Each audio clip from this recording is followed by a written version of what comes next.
kita jatuh, kita jadi tahu mana yang teman dan mana yang sahabat. Saat kita gagal, kita jadi tahu mana yang betul-betul peduli dan mana yang hanya singgah dalam senang.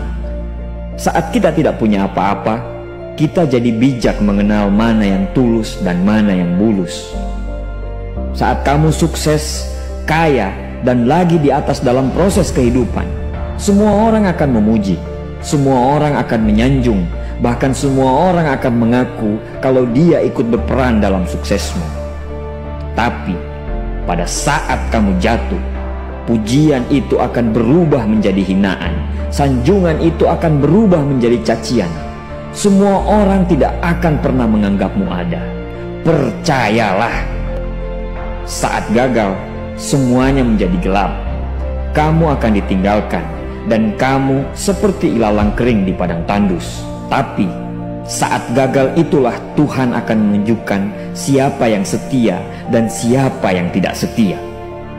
Kawan, saat-saat gagal itulah pilihan kita cuma ada dua: meratapi kegagalan dan membiarkan semuanya menjadi kalah, atau kamu bangkit dan menjadikan kegagalan itu sebagai acuan untuk bangkit dan terus bangkit. Menangislah sekeras mungkin, berteriaklah selantang mungkin. Tidak apa-apa. Tidak ada manusia hebat di dunia ini yang tidak pernah menangis dan berteriak karena gagal. Menangis dan berteriak saat gagal bukan karena kita lemah. Kita hanya manusia biasa. Kita bukan malaikat. Tumpahkan semua kesedihanmu dalam setiap doa-doamu. Berdoalah, jangan meminta supaya semua masalah menjadi ringan, tapi berdoalah dan mintalah agar pundak kita kuat untuk memikul semua masalah yang kita hadapi.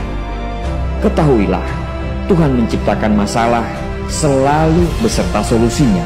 Tapi setelah itu, kamu harus bangkit. Kamu harus jauh lebih hebat daripada sebelumnya.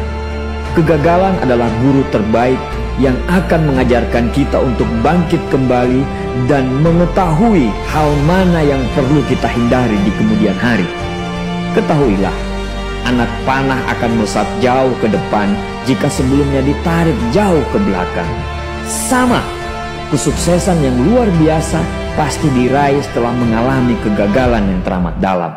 Kegagalan hanya akan dirasakan oleh orang-orang yang mau berjuang. Kegagalan tidak akan terjadi kepada orang-orang pemalas yang mengabdikan hidupnya hanya untuk menjadi benalu kehidupan. Bangkitlah, tapi ingat, saat kamu berjuang lagi, berjuanglah bersama orang-orang yang mau sama-sama berjuang, bukan dengan orang-orang yang hanya mau diperjuangkan. Saatnya merubah hinaan menjadi pujian. Saatnya merubah cacian menjadi tepuk tangan. Saatnya mengembalikan apa yang sudah hilang. Insya Allah kamu, kita pasti bisa. Pada saat sukses itu datang, datangi semua orang-orang yang menghinamu pada saat gagal. Datangi semua orang yang meninggalkanmu pada saat terpuruk. Katakan pada mereka, terima kasih kawan, karena dulu sudah menghinaku. Setelah itu, pergilah dan doakan mereka, karena sesungguhnya nikmat terbesar dalam hidup adalah ketika kita ikhlas mendoakan orang yang membenci dan menghina kita. Terima kasih.